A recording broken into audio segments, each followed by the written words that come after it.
Aurelius. Il y a bien longtemps que je n'avais pas vu autant de monde se presser sur les bords de l'Yonne. Mais je manque à toutes les convenances. Je ne me suis pas présenté. Je suis le Vieux Pont, qui depuis plus d'un siècle voit s'écouler les flots de l'Yonne à ses pieds et accueille sur ses épaules des générations de Sénonais. Je vous souhaite le bonsoir et la bienvenue à Sens. J'en ai vu des choses depuis le temps, pensez donc. Je suis né en 1911 de la volonté du maire Lucien Cormet.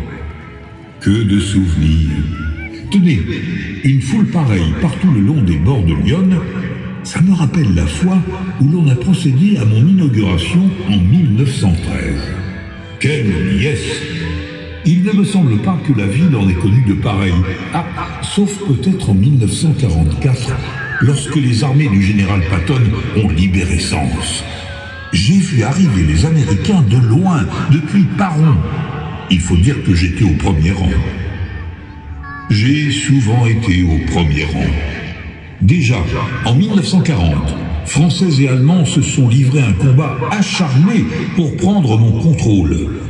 Je m'en souviens comme si c'était hier.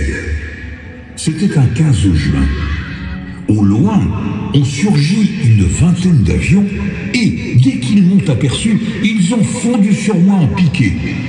Je ne sais pas par quel miracle j'en ai réchappé. Hélas, ma voisine, l'église Saint-Maurice, n'a pas eu autant de chance.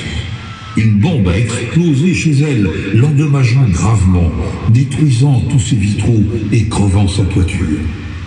Quelques heures plus tard, lorsque l'envahisseur allemand est arrivé à Sens, les troupes françaises ont tenté de freiner sa progression en montant un grand canon derrière mon parapet et se sont lancés dans de terribles combats sur l'île Yonne, puis au pied de la grande rue pour repousser leurs agresseurs.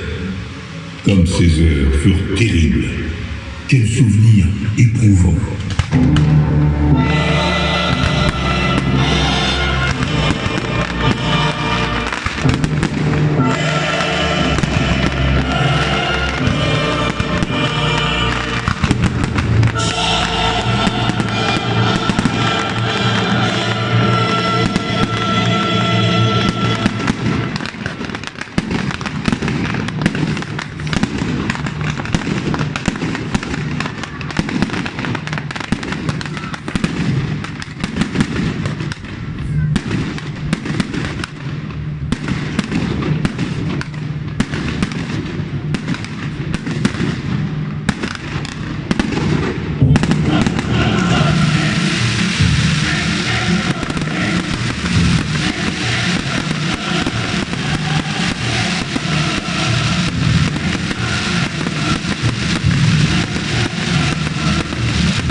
et moi-même avons souvent été les témoins privilégiés de l'histoire de Sens. Nous avons vu la ville évoluer au fil des époques et se transformer au gré de l'histoire. Le palais royal, qui abrita la première nuit de noces de Saint-Louis et de Marguerite de Provence, est devenu un tribunal. Les remparts qui entouraient la ville et la porte d'Yonne, qui en contrôlait l'entrée, ont disparu. Les mariniers, qui avaient pour patron Saint-Maurice, ont laissé place aux promeneurs et aux flâneurs sur les bords de l'Yonne. De génération en génération, de pont en pont, nous nous transmettons des anecdotes ou des faits remarquables. Des histoires de famille, en somme. Il y a bien longtemps, un lointain ancêtre s'est couvert de gloire et d'honneur en offrant son dos au passage du roi de France, Charles IX. C'était le 15e jour du mois de mars 1563. Toute la cour